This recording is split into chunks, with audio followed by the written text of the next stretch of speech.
Эфир нашего телеканала продолжит информация об эпидемиологической обстановке в регионе на 12 часов 29 апреля. Предлагаем вашему вниманию брифинг главы Якутии Айсена Николаева.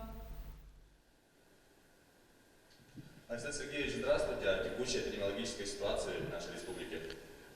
Эпидемиологическая ситуация по республике, она у нас продолжает усложняться.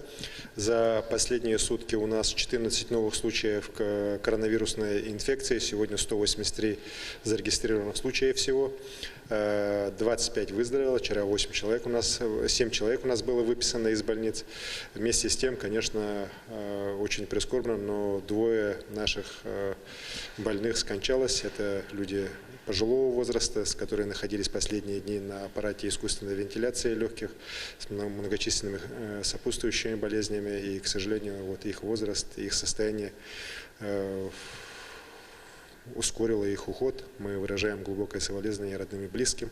И, конечно, еще раз я хочу повторить, что надо о старшем поколении заботиться в эти дни, в эти недели, так и, конечно, надо их предохранять от всевозможных контактов с внуками, с соседями, с другими людьми, для того, чтобы максимально их оградить от коронавирусной инфекции, потому что она наиболее опасна для людей старше 65 лет. Вот наши погибшие, это один 66 лет, вторая 85 лет. Хочу сказать также, что нас очень тревожит ситуация по городу Якутску. За последние сутки вот из 17 новых случаев 14 это город Якутск. Причем это все контакты уже ранее заболевших людей, в том числе и по офтальмологической больнице, и по кругу тех людей, которые были выявлены также раньше. Вот. И здесь мы видим ухудшение ситуации по городу Якутску очевидное, поэтому необходимость и масочного режима, необходимость самоизоляции, она для города Якутска сегодня очевидна как никогда. И с этой точки зрения мы, конечно, требуем и у городских властей ужесточить работу в этом направлении, усиливается работа всех медицинских учреждений, но, конечно, все в первую очередь зависит от самих жителей, от их соблюдения ими режима самоизоляции, самоограничений. Это крайне важно именно в эти недели, потому что болезнь может выйти на неконтролируемый рост, может же остановиться и уже на каком-то спокойном, более-менее понятном для учреждения здравоохранения уровне оставаться, с тем, чтобы у нас здравоохранение города Якутска справлялось с наплывом больных. Очень важно это всем понять и всем выдерживать. Еще раз говорю, в первую очередь жителям города Якутска. Далее хочу сказать, что решением президента нашей страны праздничные дни, которые у нас есть, и в майские дни они будут продолжены. Те рабочие дни, которые были в период между майскими праздниками, они сейчас не объявлены нерабочими, с сохранением заработной платы по стране по 11 мая, ну и соответствующий указ по Республике Саха-Якутия по продолжению всех мер по повышенной готовности также сегодня нами подписан. Поэтому здесь, еще раз говорю, нам по 11 мая надо терпеть и обязательно вот этот режим самоизоляции строжайшим образом соблюдать.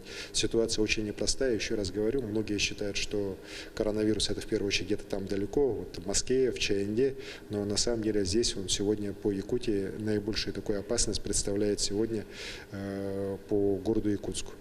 По Чаяндинскому нефтегазоконденсатному месторождению мы достаточно серьезную работу провели в течение последних суток с руководством «Газпрома», с руководством подрядных организаций «Газпрома», Роспотребнадзора, при поддержке правительства Российской Федерации, лично Юрия Петровича Трутнева, была проведена видеоконференц-связь с руководством и Роспотребнадзора нашей страны. Сейчас согласован и подписан план действий, который в том числе предусматривает уже в ближайшие дни начало вывоза вахтовых рабочих и подрядчиков и самого «Газпрома» здоровых в регионы, откуда их прибытие, с дальнейшим там сохранением их в обсерваторах на 2 недели. Ну а больные тоже будут вывозиться, в том числе в первую очередь в другие регионы Российской Федерации для прохождения ими там медицинского обслуживания. Вот такой план сверстан, согласован сегодня ночью, и мы его уже начинаем реализовывать. Конечно же, очень важно, чтобы на самом месторождении «Газпром» вот в вахтовых поселках своих сохранял порядок, давал возможности структурам Роспотребнадзора, нашим медицинским бригадам, которые работают с больными, проводить свою работу. К сожалению, вот последние дни из-за определенных волнений среди подрядчиков «Газпрома» работа достаточно такая идет урывками. Вот, мы за то, чтобы как раз как можно быстрее все мероприятия медицинские провести. Ну и еще раз говорю, вот, и больных, и здоровых людей, у которых вахта закончилась, нормально вывести. Спасибо. Спасибо. Это был брифинг главы Якутии с информацией о COVID-19 в регионе на 12 часов 29 апреля.